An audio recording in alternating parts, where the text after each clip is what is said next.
Salutations, I'm Salutations, and today we've got a new video for you guys. Now, we have the Cobra here. This is in celebration of the ending of the Borderlands 2 hunt for 2025, and this sniper gave a lot of people a hard time.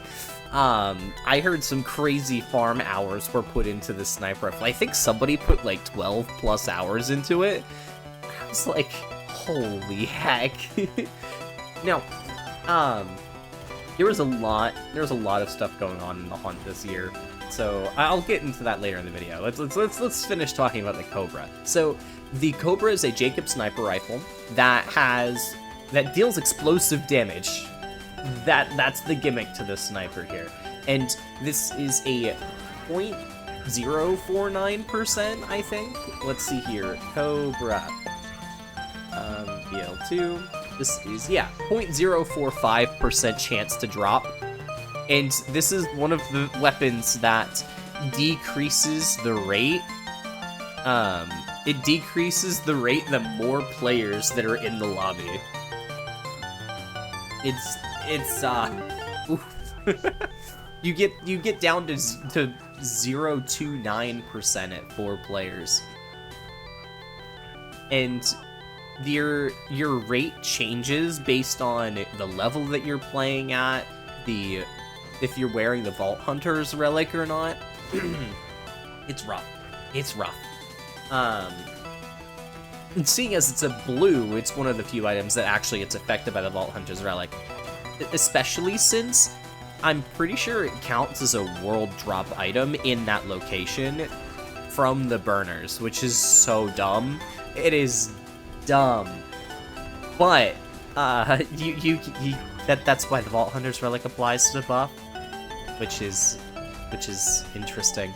Now, do forgive some of the terrible plays I made in this video. I was moderating like 13 hunt streamers while this is going on, moderating / clipping for and / helping with routing and whatnot, and it was rough. I was putting in freaking 18-hour to 20 to 24-hour days helping people with the hunt this year. I took leave off of work and just dedicated the entire week to helping people learn the game and learn the hunt. Because something that I quickly found was that there were a lot of people who would join the hunt just to help charity and have no idea what the heck a Borderlands 2 is. And there are also a lot of casual players that only go up to TVHM that were participating in the hunt, and when they got to UVHM, they were just like, I don't know what I'm doing, all of the strats that I usually do don't work, and everything sucks. Because there's a lot of players who just hate slag, and because they hate slag, they don't use it.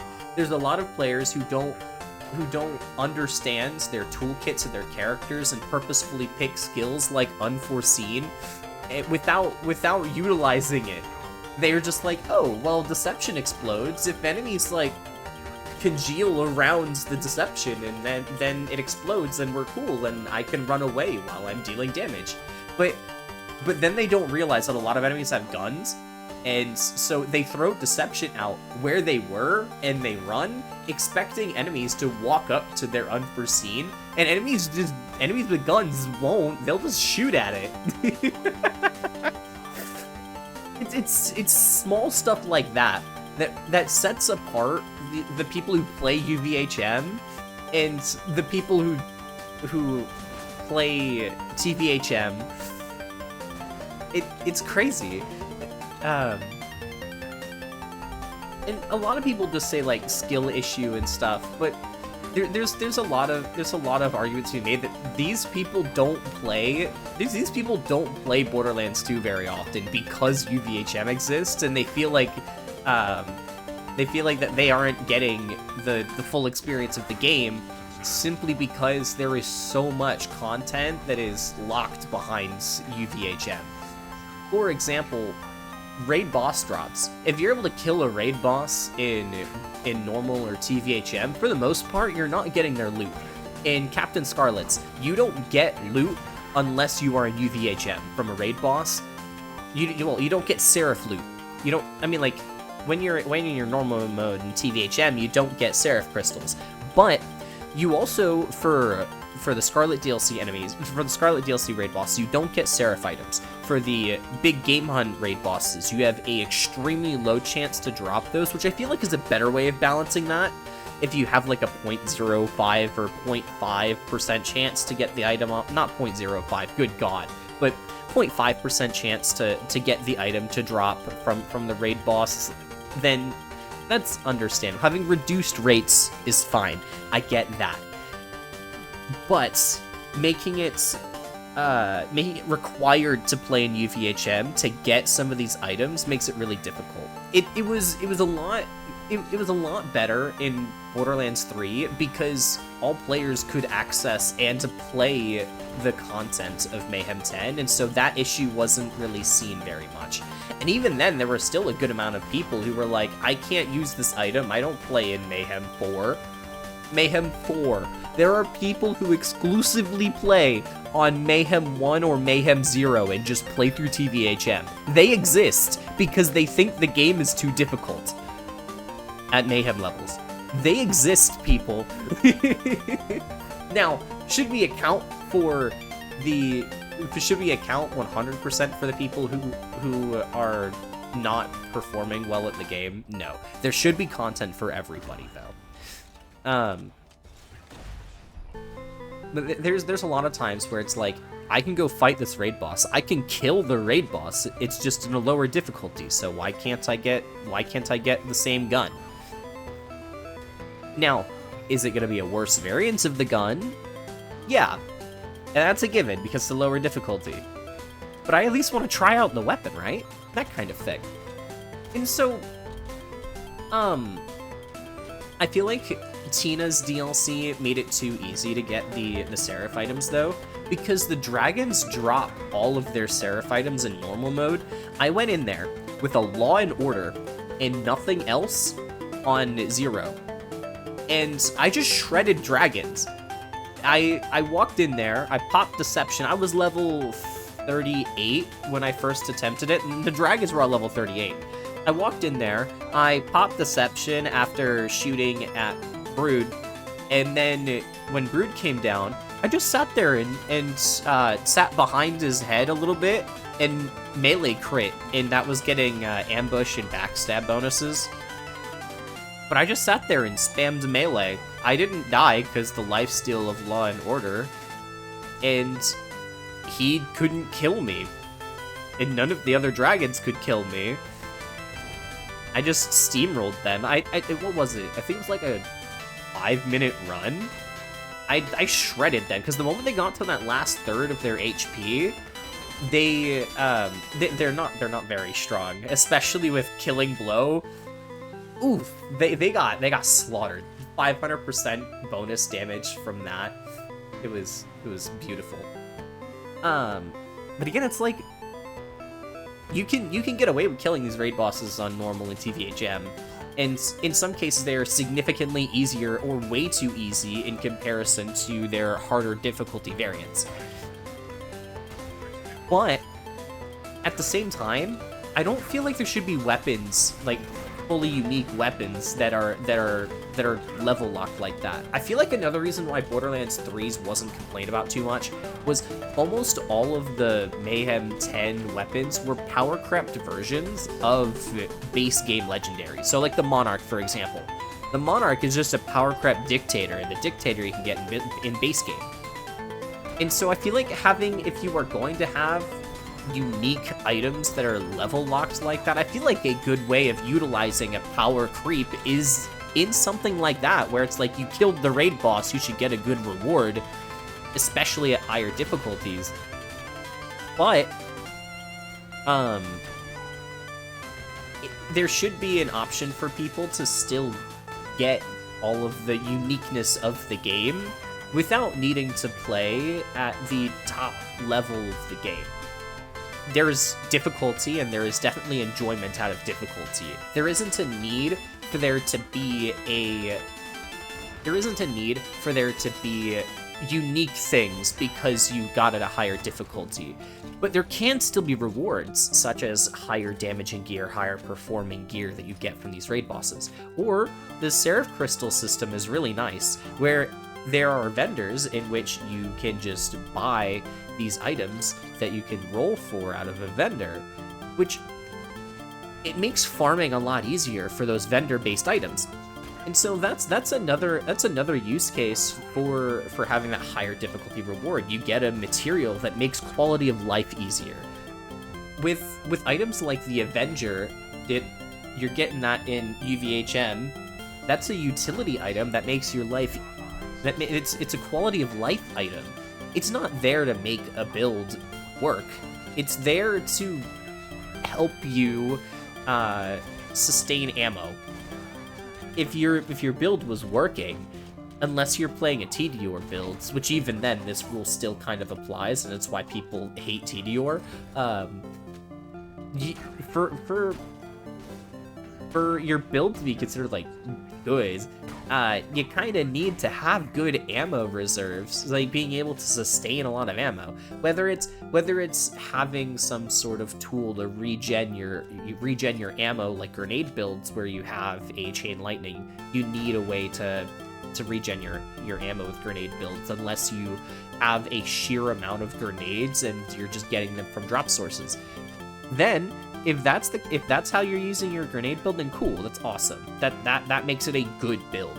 Now, viability is when you take those quality of life options into consideration to be like, hey, these also exist and these can make things viable. That's cool. I feel like for me, the differentiation between good and viable is, can it get you through the content without you needing to struggle to set up and struggle to create a thing that isn't functional by itself. So in this case, with this build, I'm not really needing to create or force the Cobra to be functional. The Cobra does pretty well. Now, again, I do have an explosive relic on. I don't need the sniper build for the Cobra to do really well. I just need the explosive relic, and it's gonna do all right. Now, the build makes it look really good. It makes it look way better than it is. But it's still a good sniper on its own. And that's one thing that I see a lot in the community that people tend to fight over, is definitions on what is good and what is viable. So what I recommend is when you guys start to have those conversations with each other is to define to you what viability and what good is. Don't fight over the definition. Just each person define what it is to you, and somebody in the conversation argue for or against your position based off of the other person's definition of viability. That way, you guys have a common grounds to have a conversation on. Even if you don't specifically agree on what that definition is, the definition of viability and good in a game like this is very subjective. So it doesn't mean that you have to give on your definition. It just means that you have to have that conversation. Now, for going back to the Cobra here. The Cobra is a explosive sniper rifle, and that's why I brought the explosive relic. But I don't actually know whether or not the relic buffs it. I have to go back and test that again. I'm pretty sure it does, but I assumed so because the damage number shows up as explosive, and so I assumed, hey, this does explosive, which for the most part is a pretty good rule. But I also found out today that there are some explosive weapons that don't get bonuses from the explosive relic, as their version of explosive damage all counts as kinetic damage. It just shows up as explosive, or on the item card it's explosive. And so I want to go back and test that. I will definitely give you guys an update, whether it's through community post or through my Discord, or through another video, that the explosive relic does or doesn't work. Well, actually, I will only give an update if it doesn't work. There we go. If it doesn't work, then I'll give an update. But for the most part, I feel like the explosive relic just makes sense to have on here, especially with it being a multiplicative bonus in comparison to a lot of other things that I could be giving this.